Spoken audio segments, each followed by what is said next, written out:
নমস্কাৰ, কেনে আছে আপোনাৰ লগত? ভালো আছো। আজি বহুত দিনৰ মূৰত আকৌ আহিছোঁ আপোনাৰ লগত এটা ভিডিঅ' শ্বেয়াৰ কৰিবলৈ। এয়া চাওক, ব্ৰহ্মপুত্ৰ পাৰলৈ আহিছোঁ। আমি বহুকেইজন আহিছোঁ। এইফালে বস্তা দিছে, মানে মঠাৰি বান্ধিছে। এনেকৈ বস্তাৰ ভিতৰত বালি ভৰাইছে। এইটো ব্ৰহ্মপুত্ৰ নদী মোটামুটি বহুত মানুহৰ ঘৰ দুৱাৰ ভাঙি পেলাইছে। এইবিলাকত চব মানুহৰ ঘৰ আছে, আপোনালোকে চাব পাৰে। আৰু এইবিলাক চাওক, নৌকা আছে।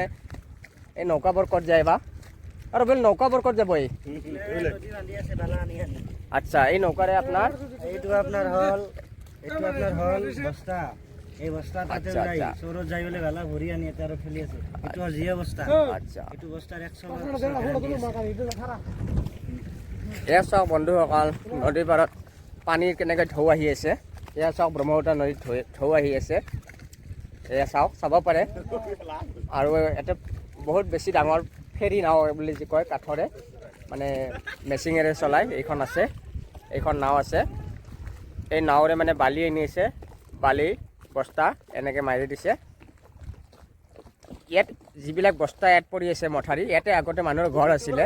ঘৰবোৰ ভাঙি দিছে। মানুহবোৰ ফুটপাথতে মঠাৰিৰ ওপৰতে ঘৰবোৰ বান্ধি আছে। আপোনালোকক দেখুৱাম, মই ঘৰবোৰ দেখুৱাবলৈ চেষ্টা কৰিম।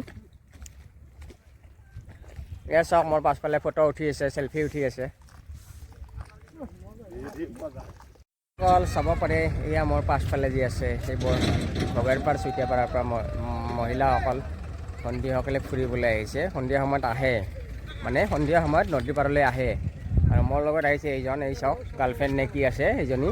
মূৰটো খাই দিলে, কথাই পাতি থাকে। এয়া চাওক, চাৰিওফালে পানীয়ে পানী, যেন একদম সাগৰ আছে আৰু ভাৰত মহাসাগৰ। দূৰৰ পৰা দেখিলে ক'ব আপোনালোকে ভাৰত মহাসাগৰ। সন্ধিয়া সময়ত আপোনালোকে আহিব পাৰে।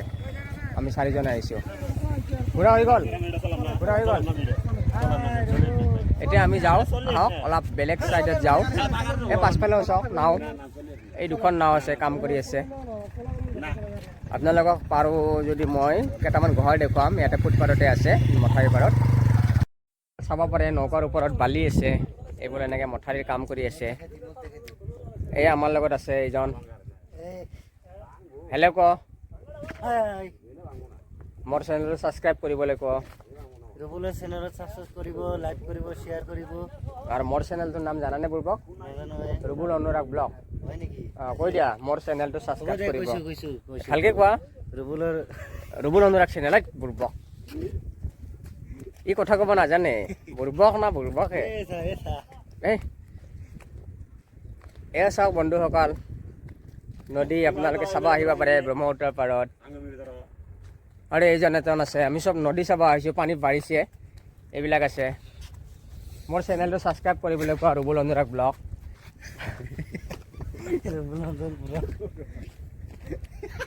আগফালে যাব লাগিব। অকল এই ডক্ৰেশ্বৰ দোৱালৰ ওচৰতে নদীটো। এই হ'ল ডক্ৰেশ্বৰ দোৱালয়। বৰ বেছি উন্নতি নাই, ভাঙি ছিঙি গৈছে। চাৰিওফালে দেৱাল নাই।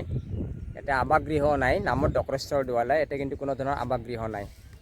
এয়া হৈছে এইটো প্ৰকাণ্ড মঠাৰি। ইয়াত ঘৰ আছিলে, মানুহৰ ঘৰবোৰ উঠি গৈছে। এই আগফালে কলৰ গছ যি আছে, আগফালে মানুহবোৰ ফুটপাথতে টিং পাতৰ চালি দি আছে। নদীটো খহাইছে। এয়া চাওক,